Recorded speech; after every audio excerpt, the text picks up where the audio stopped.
Yogyakarta, a capital city located in the south of Java Island, with endless appeals, from its ancient temples and palaces to its natural and culinary wonders, with the most active volcano in Indonesia, Mount Merapi, which has erupted regularly, with breathtaking natural attractions and adventurous cave tours and water activities. Welcome to my channel to explore the top tourist destinations in Yogyakarta.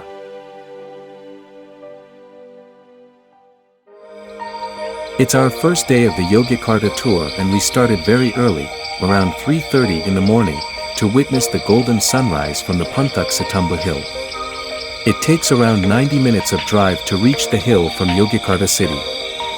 For international travelers, there is an entrance fee of 50,000 IDR. You will have to do a medium trekking of around 20 minutes to reach the top of the hill. Puncak Setumbu is the best spot to enjoy the beautiful sunrise with the background of Mount Merapi, Merbabu and Borobudur covered by fog. This hill, with a height of 40 meters above sea level, is located about 5 kilometers in the west of Borobudur Temple. A better view of the sun is when it is in the best position, between the mountains or right in the east of Borobudur Temple in June or July.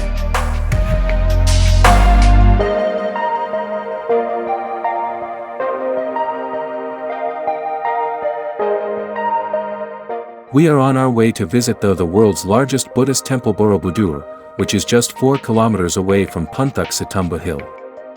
The temple, known locally as Candi Borobudur, was constructed in the 9th century and is considered one of the world's 7 wonders. There is an entry fee of 455,000 IDR for international travelers to visit the temple structure. From the complex entrance gate, we can take the tram ride to the main entrance of the Borobudur Temple.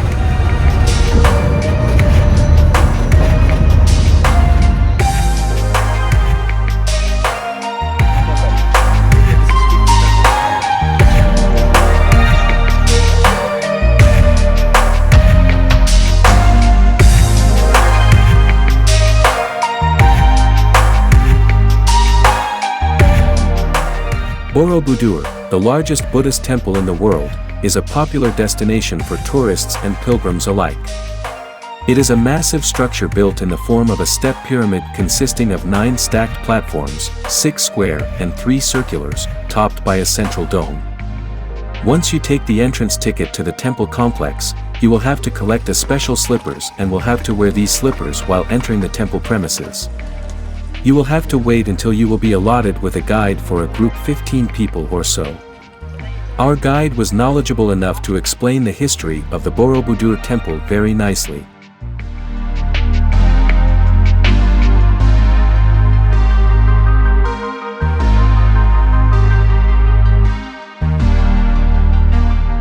Borobudur Temple features multiple levels of intricate stone carvings. The lower levels are adorned with nearly 3,000 bas-relief carvings that depict the life and philosophies of the Buddha. The middle levels boast various stories of the Buddha's life from the Jataka tales, which is the scripture of Buddha's life cycle. The central dome is surrounded by 72 Buddha statues individually encased inside a perforated stupa, and the highest level of the temple features a lotus-shaped balcony. In total, about 500 Buddha statues, each individually encased in perforated stupas, adorn the temple, making it the largest collection of Buddha statues in the world. Many of these are damaged, missing, or in other collections around the world.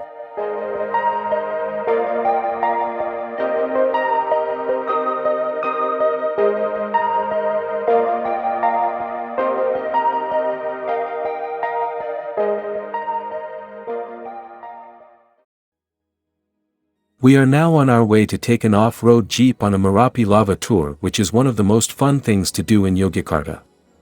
To get to the tourist attraction, people will have to rent a jeep, and the packages include some of the top spots with options from a short route to a long route. The price for the jeep tour depends on the route and duration. I took the longest route, which costs me 650,000 IDR. We are now at the first spot, Museum Sisa Hartaku. The museum is located in the rest of the former house during the eruption. Motorcycle, animal skeleton, gamelan, or household equipment is on display to remember the moment. One stuff that is important in the museum is the clock which got stopped at the time the eruption hit the slope of Merapi. Our next spot is the Merapi Alien Stone, which is one of the interesting things that tourists hunt in the Mount Merapi tourist area of Yogyakarta. The giant stone in the Mount Merapi tourist area, by the surrounding community, is referred to as the Alien Stone. The giant stone is the result of the eruption of Mount Merapi in 2010. The erupting mountain caused the rock to be thrown quite far from the crater mouth. Kayang Merapi Bunker is a concrete building located on the slopes of Mount Merapi in Yogyakarta. This bunker was built in 2001 as an evacuation site for the community during a volcanic eruption. The construction process of the Kayang bunker lasted for about 2 years. This bunker measures 7 meters long, 2.5 meters wide, and 2.5 meters high. This bunker is also equipped with a ventilation system and iron doors.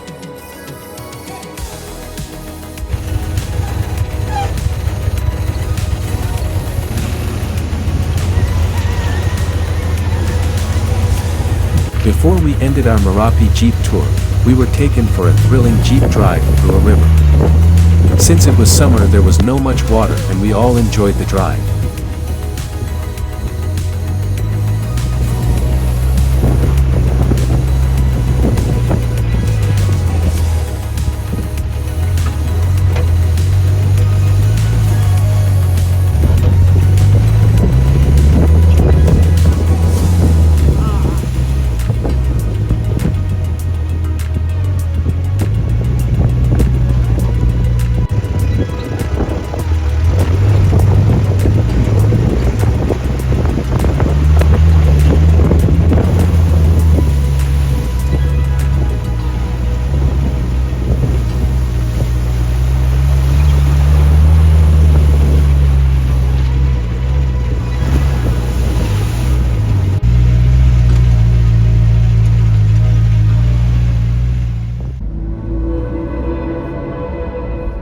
We are now going to visit the famous Prambanan Temple, which is the largest Hindu temple in Indonesia as well as one of the most beautiful temples in Southeast Asia. There is an entry fee of 350,000 IDR for international travelers to visit the temple complex. It is estimated that there are 240 large and small temples in the Prambanan Temple complex. However, only 18 temples have been successfully restored, the rest are scattered piles of stones. 3 of the 8 main temples are called Trimurti temples, dedicated to the 3 supreme Hindu gods, Lord Brahma the creator, Vishnu the keeper, and Shiva the destroyer. The Shiva temple in the middle is the largest building in the Prambanan temple complex and has 5 rooms, east, south, west, north, and a main room in the middle of the temple.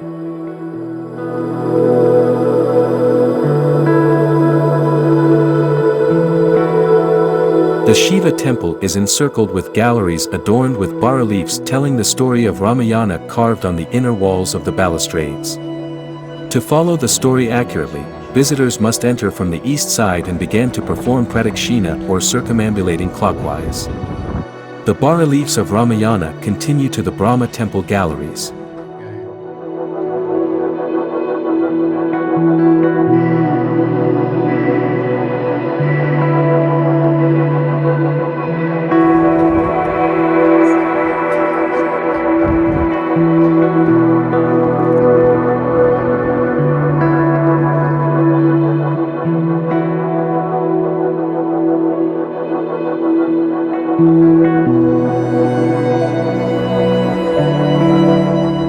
If you wish to roam around the temple complex, you can either walk for yourself or rent a scooter or take the service of the electric car.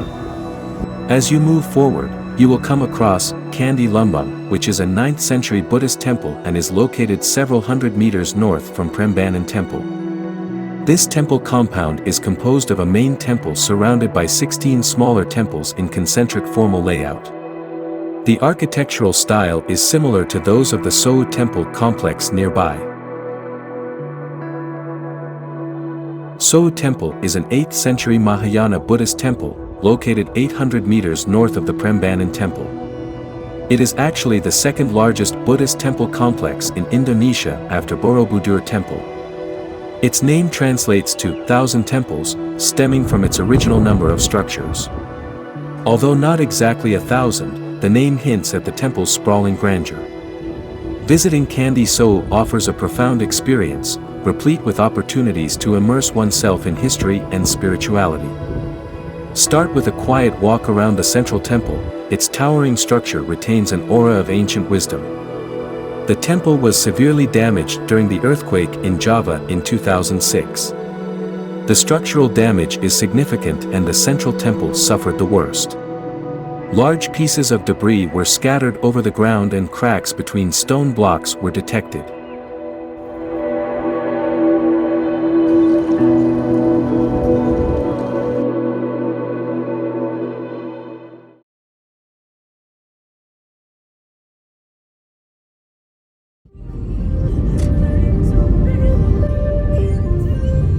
Today is our second day of the Yogyakarta tour and we are going to experience some adventurous moments as we visit the Jomblang Cave and Pindul Cave. We will be visiting the Jomblang Cave first, which is 50 kilometers away from Yogyakarta city and takes around 90 minutes of drive. The ticket price for the Jomblang Cave tour is 500,000 IDR per person. The maximum number of visitors per day is limited to 80 and is on a first-come first-served basis. After arriving at the Jomblang Cave area you will have to register your details, make the payment and select the boots of your size, while waiting for the crew to prepare Jomblang equipment.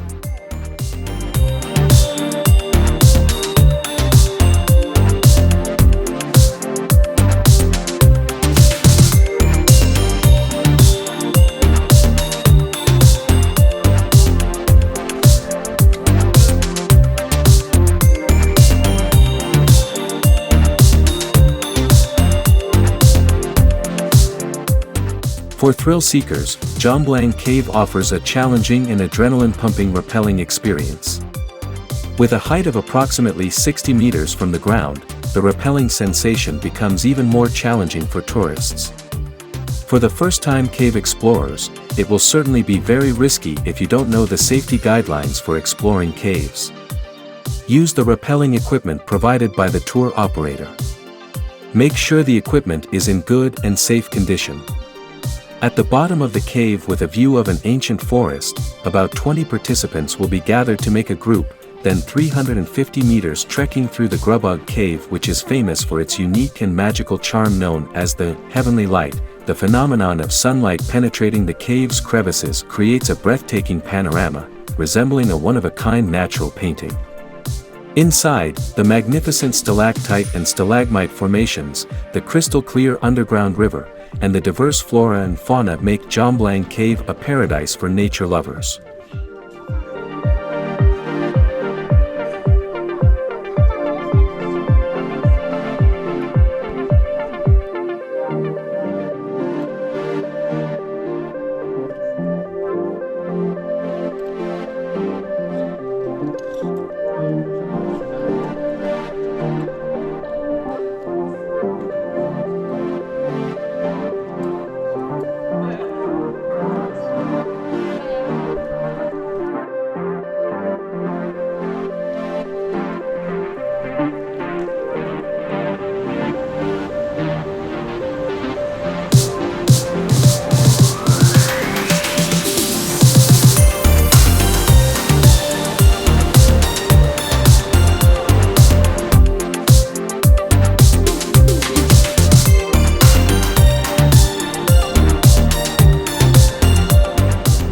We spend almost 45 minutes inside the cave, enjoying the beauty of the heavenly light and took several videos and pictures.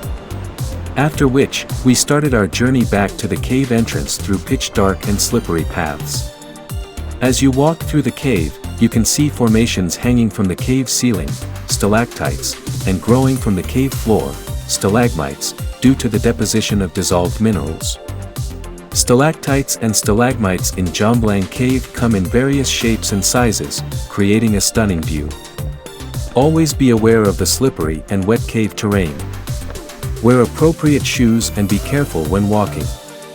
Also, avoid littering or damaging rock formations inside the cave. Once we reached the cave entrance, we waited for our turn to be pulled up to the top. Only 2 people will be pulled up at one time, and so we had to wait for a longer time. Outside, we saw a group of around 30 locals pulling the rope so as to bring up the tourists from the cave floor.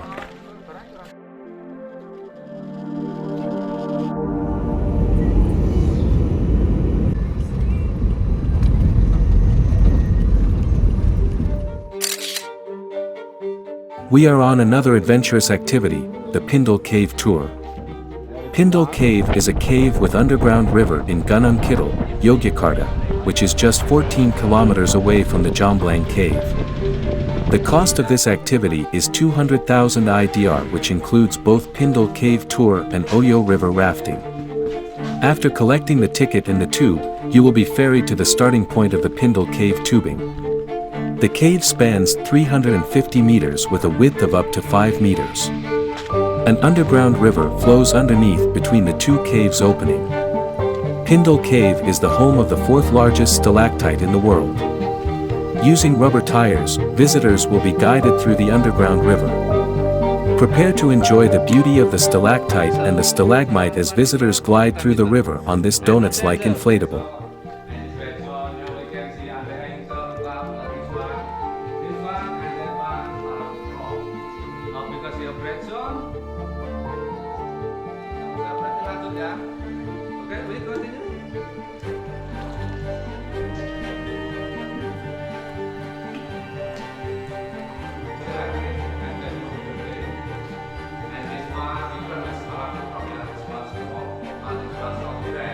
As you glide through the darkness of the Pindul Cave, with the help of the torchlight you can see hundreds of bats clinging to the ceiling of the cave. There is a rather large open space, with a hole above it that the local residents call a well upside down. Sunlight enters through the hole, illuminating this part of the cave. There are signs of life again, green vegetation, and small animals, giving relief after the darkness before.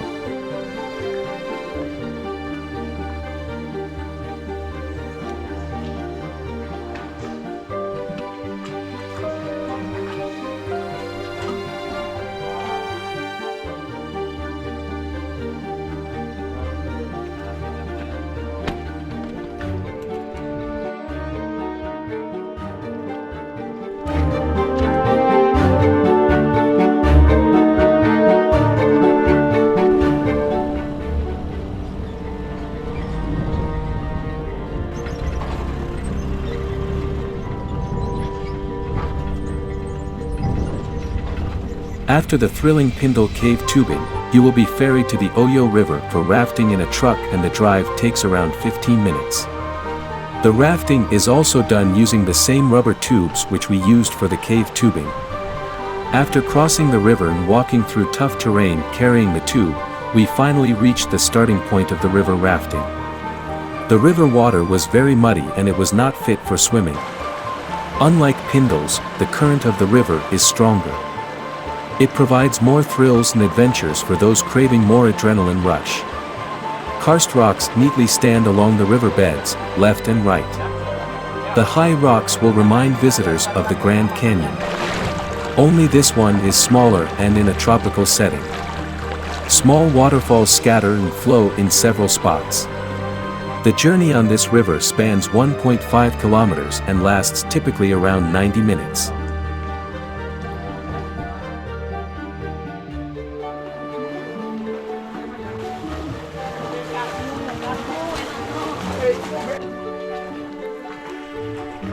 During the rafting, you will feel your turbine tires swaying by the calm ripples of water.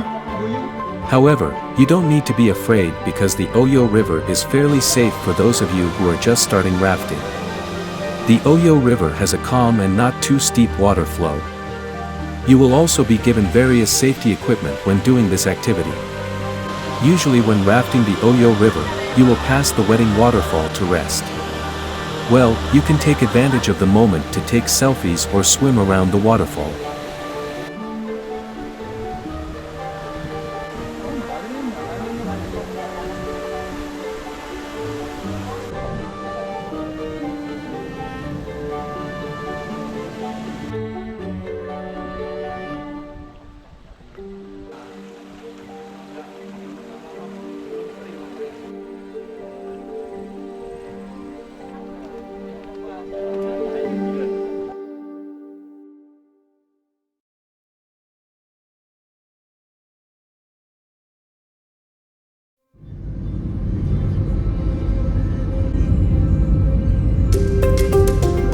This is our third and final day in Yogyakarta. We are on our way to visit one of the highest waterfalls in central Java, the Kedung Kayang waterfall. This waterfall is located in the east of Magelang, which is around 50 kilometers away from Yogyakarta city, and the drive takes about 90 minutes. This waterfall is located inside the National Park of Mount Merapi, and you can get a very great view of this big waterfall with Mount Merapi in the background. A medium-level trekking through narrow path will be needed to reach the bottom of the waterfall. You can either walk or take the bike taxi. On your way you can see the tobacco fields, which is quite common across Java. After a few minutes of walking you will be able to see a stream which needs to be crossed to reach the bottom of the waterfall. Great care must be taken here as the stream is full of slippery rocks. With a height of 40 meters and located at an altitude of 1,200 meters above sea level, this waterfall is fed by a spring on Mount Merapi, and even during the dry season, the water still flows, with a height of approximately 70 meters.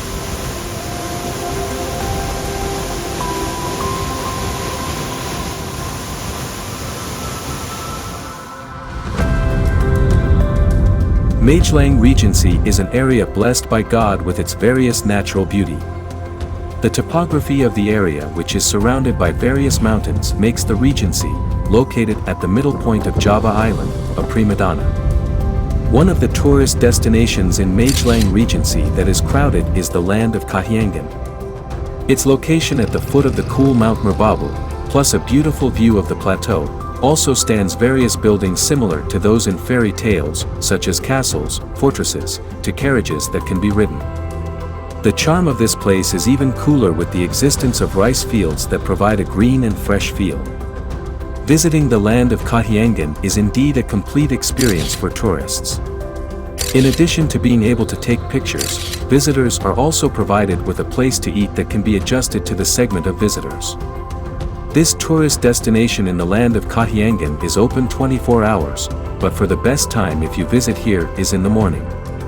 Because in the morning, in addition to the fresh air, the fog has not yet fallen and you can enjoy a very beautiful view with green rice fields and towering mountains.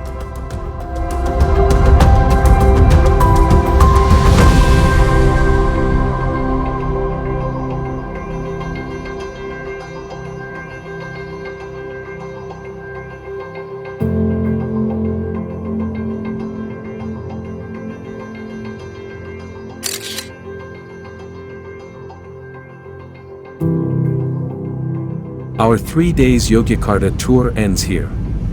Hope you enjoyed the video. Thanks for watching.